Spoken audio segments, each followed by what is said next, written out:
तारीख को मतदान में जरा भी खलल डाला, अपने घर के बाहर निकले तो 4 तारीख के बाद उल्टा लटका कर सीधा करने का काम करेंगे। पश्चिम बंगाल में चुनाव क्यों करवाए जा रहे हैं, यह एक बड़ा प्रश्न चिन्ह बन गया है इस समय, जिस समय पहले चरण के मतदान में बस अब कुछ घंटे बच गए हैं।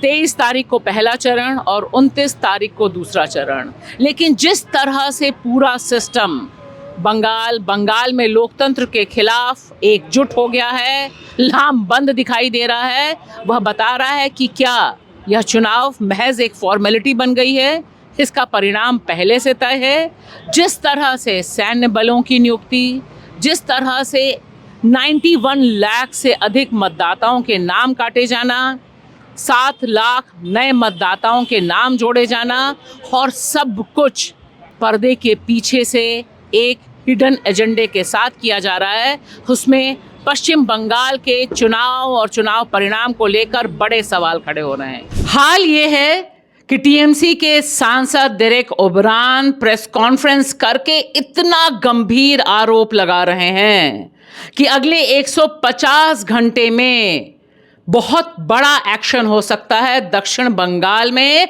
टीएमसी नेताओं के खिलाफ, और इसमें सारे के सारे पत्ते खोल दे रहे हैं अमित शाह जी किस तरह से ये मीटिंग बुलाए हैं और किस तरह से उन्होंने ईडी और सीबीआई के प्रमुखों को कहा है कि यह एक्शन बड़ा एक्शन टीएमसी के खिलाफ हो। इसे सुनकर लगता है वाकई क्यों भारतीय जनता पार्टी यह चुनाव करा रही है, अगर इसी तरह के हथकंडे अपनाने हैं, वाकई अगर इस बात में दम है तो। और इसी तरह से ग्रेट चुनाव आयोग ने बता दिया है कि वह किस तरह से बीजेपी के लिए बैटिंग कर रहे हैं। 1000 लोगों की सूची बनाई है टीएमसी के नेताओं की, सिर्फ नेताओं की नहीं, 7-8 विधायक हैं जिन्हें ट्रबल मेकर के तौर पर चिन्हित किया गया है, और यह कहा गया है ऑफिशियली नहीं, व्हाट्सएप यूनिवर्सिटीज के जरिए भेजा गया संदेश कि इनके खिलाफ कार्रवाई की जाएगी और इनके ऊपर निगाह रखनी है। अब दिल पर हाथ रख के कहिए कि इस तरह के माहौल में चुनाव कैसा और कहां होगा।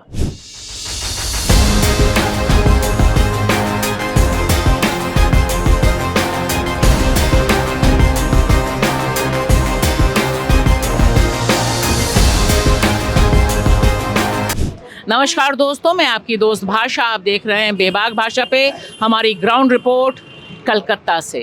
पश्चिम बंगाल में जो चुनाव हो रहे हैं, इसका परिणाम क्या होगा, उससे ज़्यादा बड़ा सवाल है कि यह चुनाव क्या फेयर एंड फियरलेस हैं।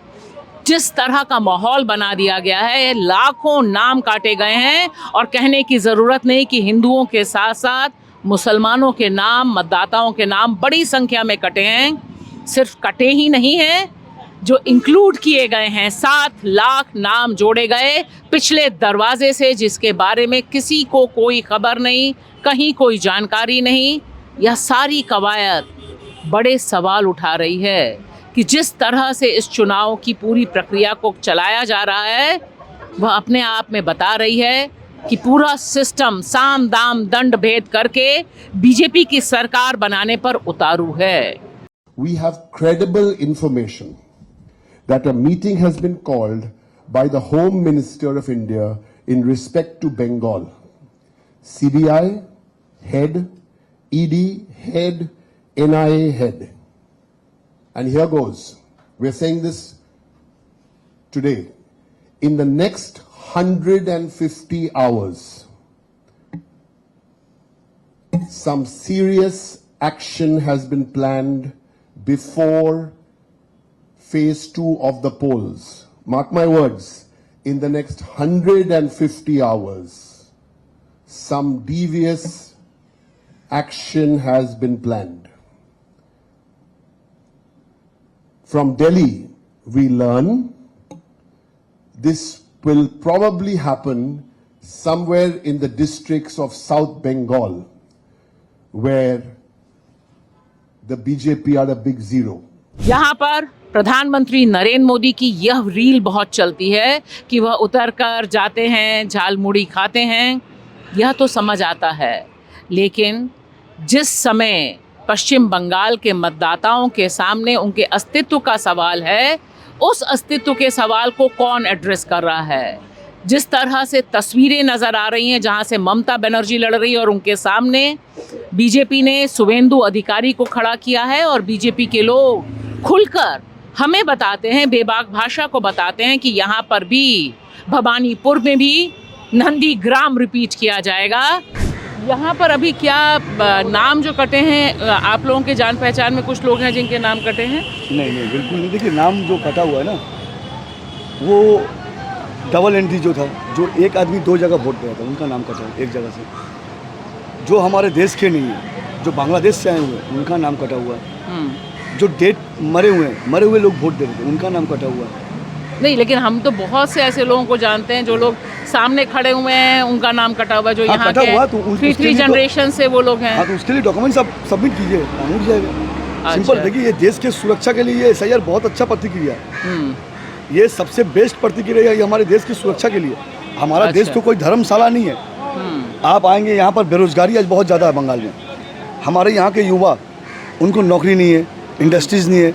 आज यहाँ से युवा बंगाल को छोड़ के दूसरे राज्य, यहाँ से कौन जीत रहे हैं? ममता और भवानीपुर से कौन जीत रहा है? शुवेंदु अधिकारी। शुवेंदु अधिकारी। आप लोग बीजेपी सपोर्टर हैं? नहीं, हम बीजेपी सपोर्टर नहीं है। देखिए, हम आम वोटर है, लेकिन SIR के सपोर्ट में बंगाल में सिर्फ बीजेपी है। हालांकि मतुआ समाज के लीडर्स बीजेपी के उसके अगेंस्ट हैं। आप एक बात बताइए, जो SIR का विरोध कर रहे हैं वो सारे तृणमूल वाले हैं, सरकार पक्ष के आदमी है, विपक्ष के आदमी नहीं कर रहे हैं। मैं आपको फिर से बता रहा हूँ कि SIR को अगर सपोर्ट करता दीदी, हमारे राज्य के CM, तो उसमें प्रॉब्लम क्या था? बिहार में लगता है कि यहाँ पर वही होगा जो पिछली बार नंदीग्राम में हुआ? बिल्कुल होगा, और ज्यादा वोटों से हारेगी ममता बनर्जी। मकसद बिल्कुल साफ है, क्योंकि इसका सीधा कनेक्शन है कि किस तरह से 55,000 से अधिक वोट काटे गए भवानीपुर में, जहां पिछली बार ममता बनर्जी 55,000 वोटों से जीती थीं। यही इक्वेशन तकरीबन हर जगह दिखाई दे रही है। ऐसे में यह सवाल बहुत लाजिम है कि जिस माहौल में यह चुनाव लड़ा जा रहा है और जिस तरह से देश के गृह मंत्री ऐलान करते हैं कि वोटिंग वाले दिन वह टीएमसी के कोट अनकोट गुंडों को बाहर नहीं आने देंगे। 23 अप्रैल को ममता दीदी का कोई भी गुंडा आपका बाल बांका नहीं कर पाएगा, बाल बांका नहीं। बंगाल में चुनाव आयोग जो कर रहा है वो अपने आप में ऐतिहासिक है। पहले फेज के लिए 2.4 लाख सैन्य बलों को उतार दिया गया है। अब सोचिए कि मणिपुर के गृह मंत्री कह रहे हैं कि मणिपुर के पास सैन्य बल तब पहुंचेंगे जब बंगाल में चुनाव हो जाएंगे। इसे कहते हैं चुनाव करवाना अपने ही राज्य में। ऐसा लगता है बंगाल में चुनाव नहीं, बंगालियों के खिलाफ युद्ध छेड़ा जा रहा है मशीनरी के द्वारा।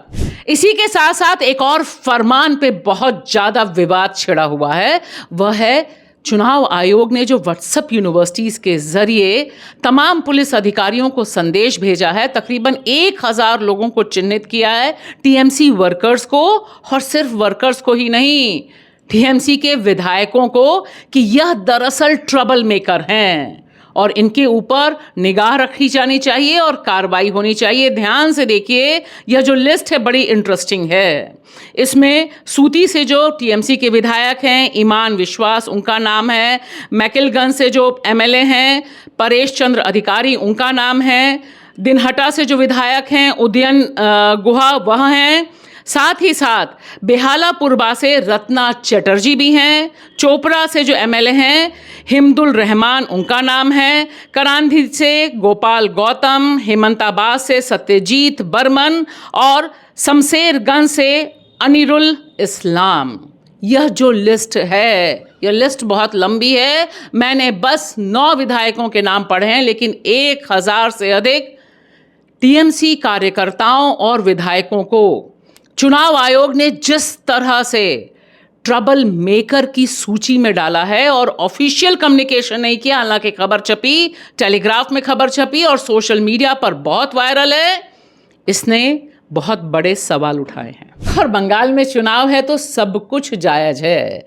यह वीडियो भी जो आपको दिखाई दे रहा है, यह वीडियो सूरत से है, गुजरात सूरत से, जहां भारतीय जनता पार्टी के नेताओं ने 5,000 से अधिक बंगाली मजदूरों को ट्रेन में बुक करके टाटा बाय बाय कहते हुए, जय श्री राम के नारे लगाते हुए रवाना किया कि जाओ बंगाल में ममता के खिलाफ वोट करके आओ।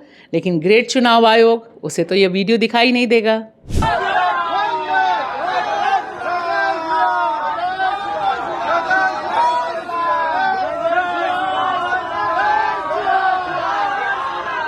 बंगाल में, बाकी देशों में दारू कब बंद होती है और बंगाल में इसके लिए पहले से कमर कस ली।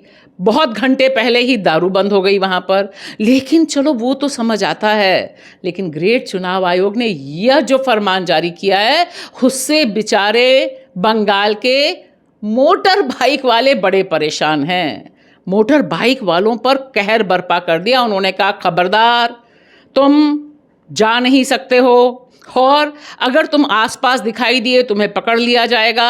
और साथ ही साथ यह भी कह दिया कि जो पीछे बैठा होगा वह तुम्हारा रिश्तेदार होगा, पत्नी होगी। अब लोग पूछ रहे हैं भैया पत्नी यानी मैरिज सर्टिफिकेट लेकर आए तभी चुनाव आयोग मानेगा या फिर गिरफ्तारी हो जाएगी। और उधर देखिए अमित शाह जी बिल्कुल डंडा चलाने वाले अंदाज में धमकी दे रहे हैं टीएमसी कार्यकर्ताओं को, टीएमसी का गुंडा बताते हुए कि अगर खबरदार 23 तारीख को बाहर आए तब तुम्हें मैं क्या करूंगा, उल्टा लटकाकर सीधा कर दूंगा।